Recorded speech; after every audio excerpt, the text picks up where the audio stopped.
Қолжетімді тұрғын үй 2020 бағдарламасы бойынша құжаттарды рәсімдеуде бірқатар жеңілдіктер енгізілді деді. Бүгін орталық коммуникациялар қызметінің Алматыдағы бөлімшесінде баспасөз мәслихатын өткізген тұрғын үй құрылыс жинақ банкінің өкілдері.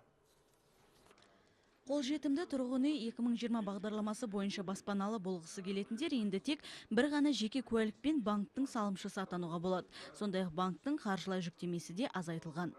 Мемлекеттік бағдарлама бойынша алатын пәтерлер бойынша тапсырыс кезінде олардан біз ешқандай комиссия ұстамаймыз. Және де қарау уақытын егер де мысалы осы мемлекеттік бағдарлама бойынша келіп құжаттар тапсырса, біз күнбе-күн шешім қабылдауға дайынбыз. Себебі тұрғын үй құрылыс жинақ банкінің жұмысы толықтай автоматтандырылған.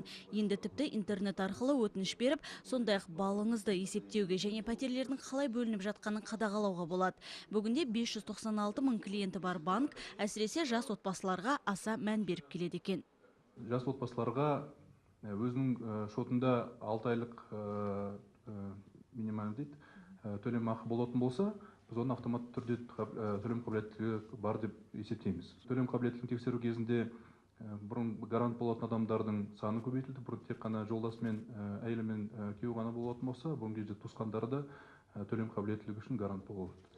Биыл тұрғын үй құрылыс жинақ банкінің 12 мың салымшысы қолжетімді тұрғын үй 2020 бағдарламасы бойынша баспаналы болса, жыл соңына дейін тағы 350 мың шаршы метр пайдалануға берілмек. Алуа Маханбет, Сержан Жұмабаев, Алматы.